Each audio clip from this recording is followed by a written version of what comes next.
Now, if you remember, I made a video a couple of weeks back about Travis coming to South Africa and getting scammed in a supposed concert. And if you remember that video, I did mention that the story was much deeper.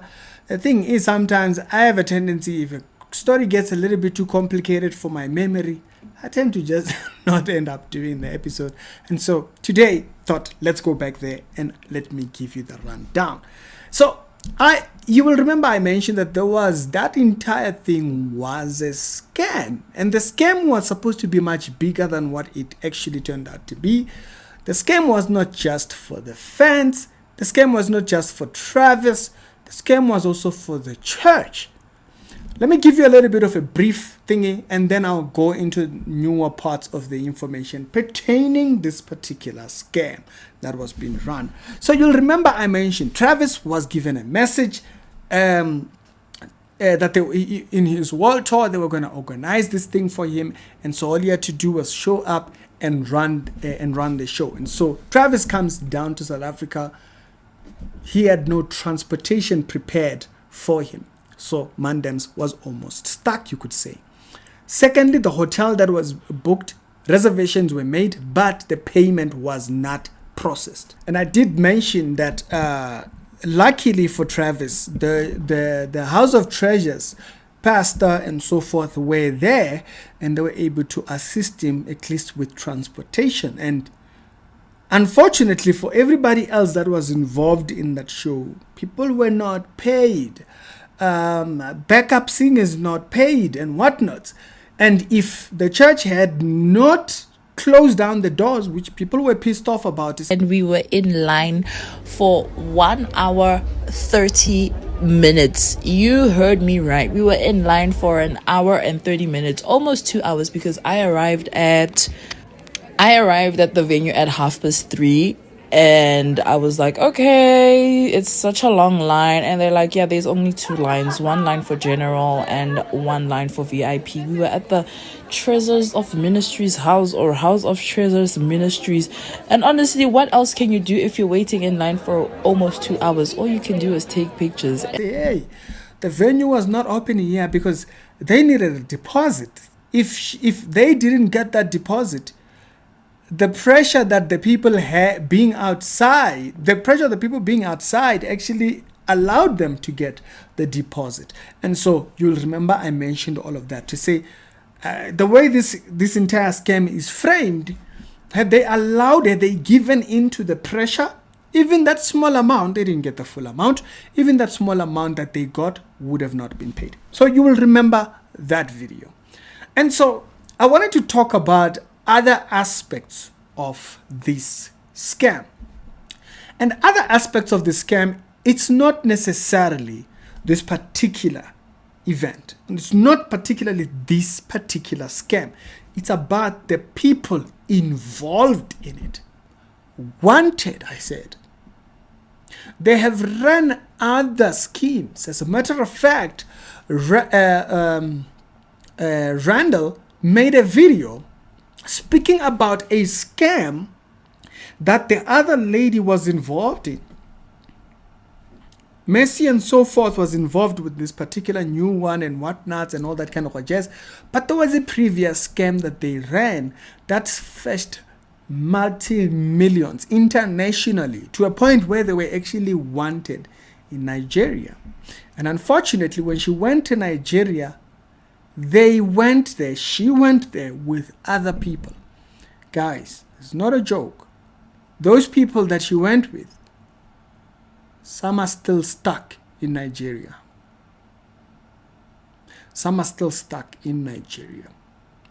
This is a serial scammer. This is a person, I don't know, because they make videos claiming to be Christian and Pria. This is Precious Pria Chiranza. She is a well-known network marketer for QZ Africa alongside others, but we'll get to that soon. She explains it best. In the webinars, she really spells out how the investment packages actually work. With the basic, you are coming in with $100 US, between $100 US to 900 US dollars. You will get a weekly return on investment of 3.5% on every Monday. All right. Then with the elite, the minimum is 1,000 US dollars. We do not have a maximum cap, but then you will be getting 7%. So After all the money was collected and it was now starting to collapse, later on, money was stolen and gone. To track the wallet addresses that were taking money out of QZ.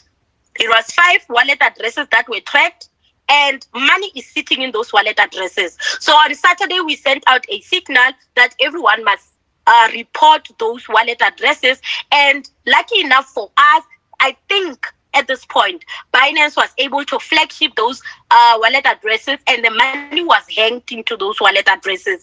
It was like one account at $700 million,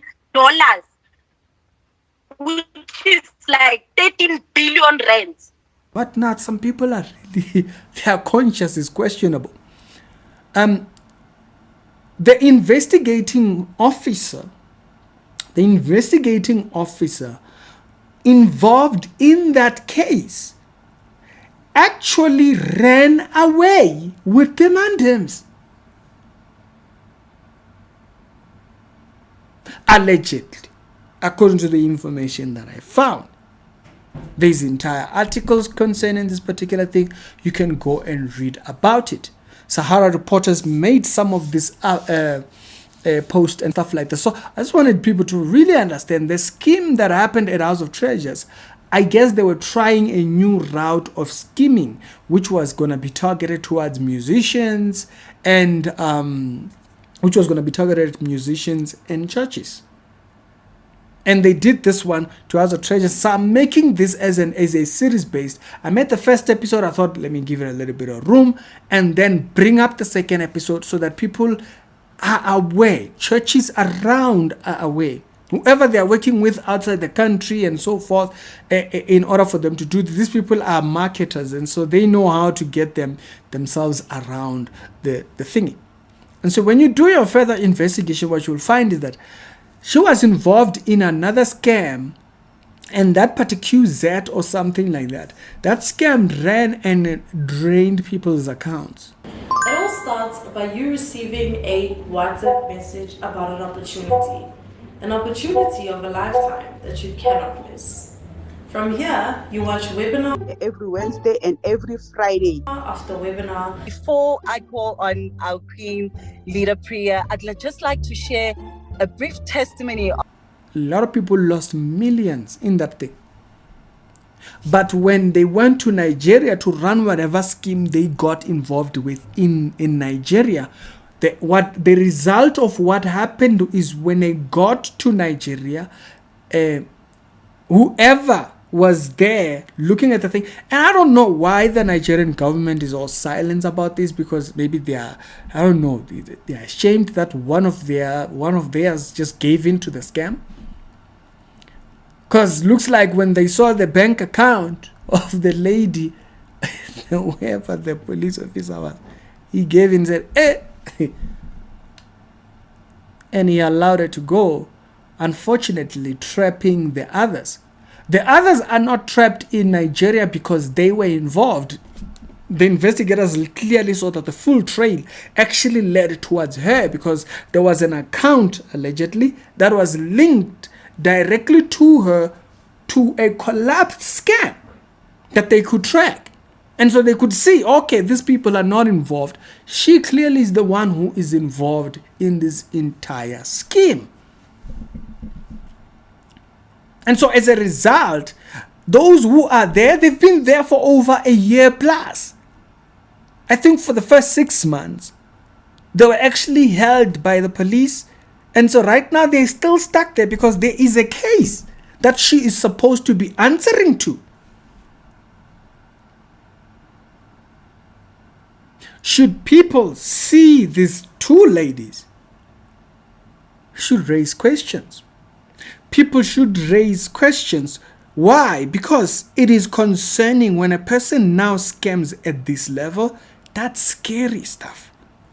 When you are now scamming to a point where people are now, their entire life is actually blocked because you are doing whatever it is you are up to, that's dangerous. And that's why I wanted to talk about this entire thing properly so that you can understand. Because in the venue, when you actually go back and you look at when they were doing the event with Travis, Messi was spotted in the venue. Messi, which is one of the ladies that was actually involved in the entire scheme, was involved in the entire thing. She was spotted at the event right on the outside and stuff like that. People should be careful of these mandems. People should be careful about who these people are. When the QZ asset management whole thing came up and it collapsed, they were able to trace money coming from that to one of these ladies. They got a case that they has to answer to. And because the people that she went over there who didn't know anything about how far the lady was involved, they are now being held over there. Imagine you stuck in a foreign country because the lady that's held accountable is busy scamming in another country. Imagine you have a case over there, you go to another country and you run newer scams over there. That's a dangerous person. That's a person who's lost their conscience to any sense of dignity. What are you doing? It's not just disgraceful, it's scary. Like some people's level of it's like scary, man. Did you guys know that other side of it? Because that's a very much more concerning side of things, you know? People being involved, you always see human rights movement up and down, running because of social media things. Here are cases which actually need the human rights people. You have someone who's stuck internationally, who's stuck in a foreign country because of someone who's out here still doing pretty much what they did before. That tells you why some of these people, they just don't care. They will be, that podcast, Open Chat podcast, they say something about color people. That's when you will see the human rights people over there. They're there making noise about that, right? But then there are areas where violations are absolutely affecting other people. This person is stuck. They were here in South Africa. They are now stuck in Nigeria. Family, someone's parent has not seen them for over a year because somebody who is still showing how they are dedicated to scamming is still out there doing what they are doing.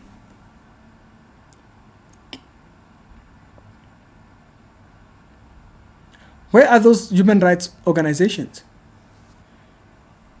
Where are those human rights organizations? They are quiet. Have you guys contact Sahara reporters? They are over there.